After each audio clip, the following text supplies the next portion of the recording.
Welcome back to this week's Real Country File. Another wet week here in the northwest of England. Don't know what you've had. Anyway, I'd just like to thank our sponsor this week, which is Asenzo Tyres. So you may have seen them at Midland Machinery Show, and you can also catch them at Lama. Anyway, they sell a wide range of tractor tyres, telehandler tyres, industrial tyres, flotation tyres, trailer tyres. They have a 7-year warranty and a 5-year on the radial tyres, and a 5-year warranty on bias tyres, which is, I think, with the ply goes a different direction maybe. You will also be able to see them at Lama as well in January. Anyway, coming up this week, Angela is at the Anglesey show, where she's catching up with someone that started diversifying into wool products and they're making good money out of it. And then Stephen is also catching up with Mark O'Hanlon about where the BPS money has gone. Anyway, over to Mark first with Stephen. This week on the Real Country File, I've come along to see a good friend of ours who we haven't seen for quite a few months. In fact, we missed the summer, we missed the sunshine, didn't we, with you? Yeah, that day. Now we're back into, wet season, which feels monsoon season in Escape. Monsoon season. Mark O'Hanlon, who farms a little bit differently over here, don't you? Desperation. Desperate. Diversification. That's it, yeah. I knew you'd get there eventually. And a lot of wood products. Your time of year then, firewood at the minute? Well, it's the barbecue stuff is the big stuff, and smoking. Right. So yeah, it's busy. So you're stacking up now, ready for barbecues and it's the cutting season, harvesting, getting stuff down while we can, while it's allowable. So it's not bird nesting, and while you can get off land, I guess. And there you go. Yeah. So you are tremendously active on the platform formerly known as Twitter, on X, and you're a little more when it's raining, especially in the shed with a brew. But you do have some really kind of poignant stuff that you just ask some questions that I think a lot of farmers will be asking, and one of them recently caught my eye about farm payments and just where's the money going kind of stuff. Well, it's really, after all the effort a lot of people put in, I know it's not black and white and there's other schemes and there's overlaps all over, but to announce to the EFRA committee that you've received 1,216 applications out from 80,000 farms, of which 55,000 used to be in BPS, which has been halved. Having 1,000 applications and only 52 agreements live wasn't that much to shout about in my book, but it begs the question, where's the balance of the money? Because, you were going into 2024 on 50% of BPS. That's a lot of money saved. Is it going to the farm gate? Is it being swallowed up by admin? I don't know, but I'd like to know where. Well, it'd be interesting to know how the books look, where we are, because we hear about delays and slow pace change. They are listening, and there's lots of changes, which is really good, but it's not happened. BPS is gone. BPS was a little island of certainty in an ocean of risk. Risk is upon us in great magnitude this year and last year. The weather is definitely against farming. You've taken away that little bit of certainty of BPS, and now who knows? It's still evolving, but where's the money? That's my question. Where's the money? Where's the money? Is it still there? Has it gone? Will we ever get it back? From you mix with a lot of farmers in the area and from further afield as well. Are you getting a similar kind of? Do you get the comments back on your social media stuff you put out there? Getting a similar kind of vibe from everyone that you speak to? Just want the answers. I think around here we've got people who are doing all right off. It's hard work with the weather. That's it. And this year they've had a dreadful year. Probably there won't be many who've made anything this year, even in really intensive horticulture. It's a difficult year, but they can see light at the end of the tunnel. But the flip side of that is, I might be wrong, but my understanding is many of them don't go into any scheme because they observe the laws of the land, but they don't go into, because it's so prohibitive about maximising every square inch of production, which you need to do in horticulture to make a living. So I don't know what the others, what they think the future holds. I think they would prefer not to have all the additional guidance and rules upon them, and just crack on with what they're trying to achieve. Yeah, just plough their own furrow. Yeah. Now, in terms of yourself, we've mentioned about the weather, but for you, how's it affected your operations? We just can't get on the fields. We're having to patch up farm tracks as fast as it's just extremely difficult. I have to get on in the winter months and early spring to harvest crops and to plant them. So it's and critical. This is your crop. What wood is now. Yeah. We do traditional short rotation coppice, and so it predominantly provides a lot of habitat, which is good.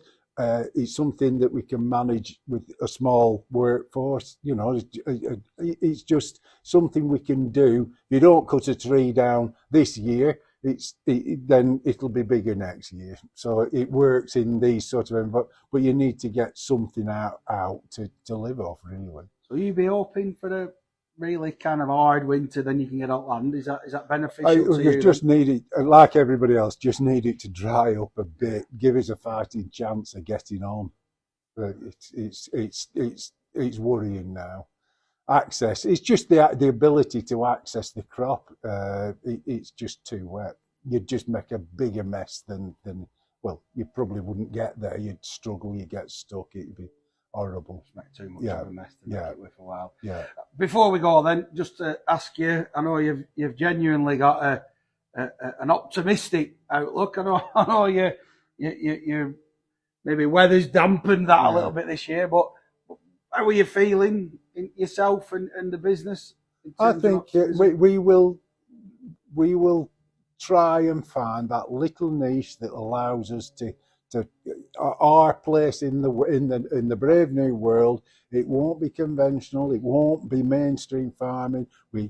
Unlikely we can ever be competitive in being efficient enough to grow food ever again. I can't see that happening. But we'll do something that makes, that looks after the land and makes use of the land, and turn a shilling. It's got to wipe its face. Well, always a pleasure to catch up with you. Fingers crossed. It's dried up this afternoon. Maybe we have 3 more weeks to dry. But looking at the weather forecast, yeah. Saturday, Sunday might be better. Let's see. All right. Thanks for coming. I'm sure some of you might have some comments about where the BPS money has gone and what are your thoughts on it. Let us know in the comments. If any of you applied for the SFI scheme, let us know also. Now, over to Anglesey to see how Angela's been getting on this week.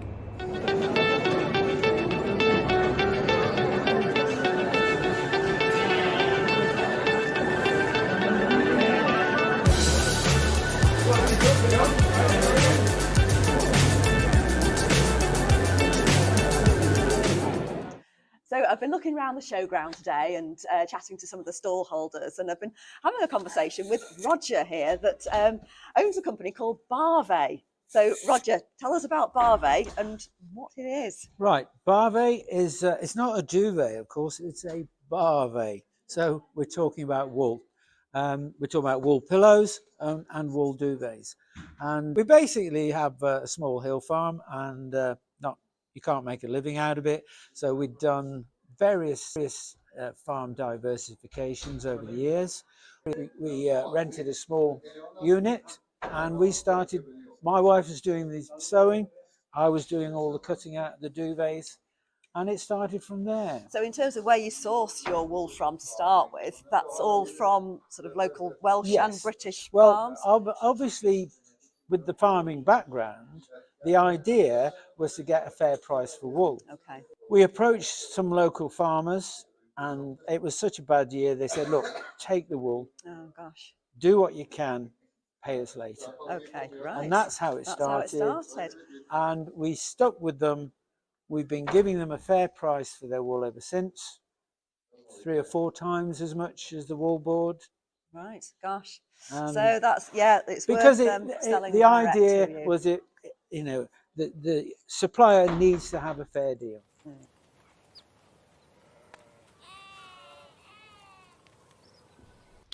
My name's Dylan Davies, Cynwyd, Nick Cowen. It's a family-run farm called Baavet.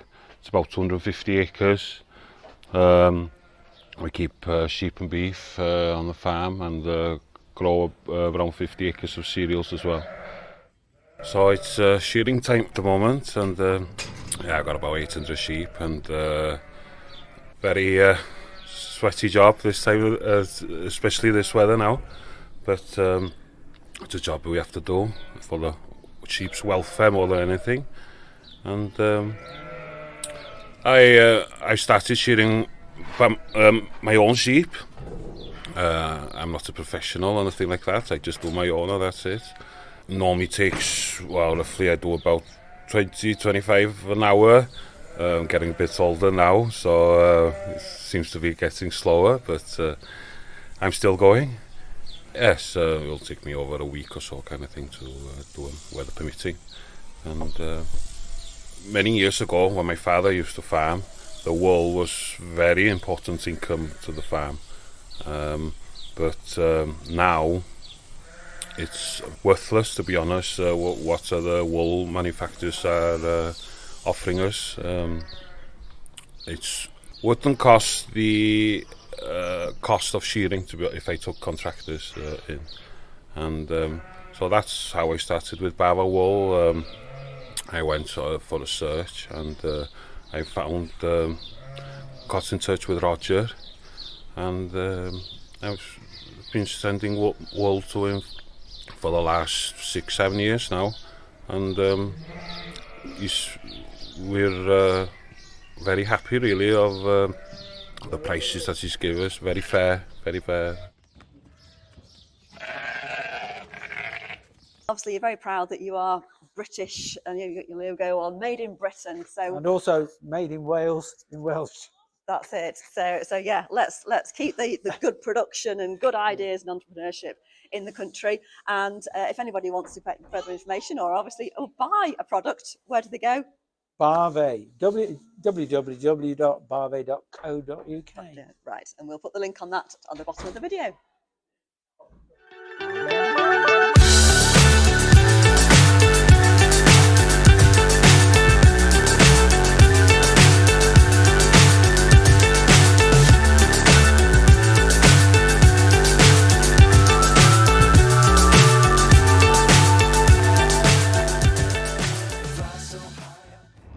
Thanks for that, Angela. Once again, thanks to Asenzo Tyres for sponsoring this week's episode. Don't forget, they do warranty on tyres to 5 and 7 years. If you're a company interested in sponsoring a video to get it in front of thousands of farmers each week, let us know. Get in touch with us if you want.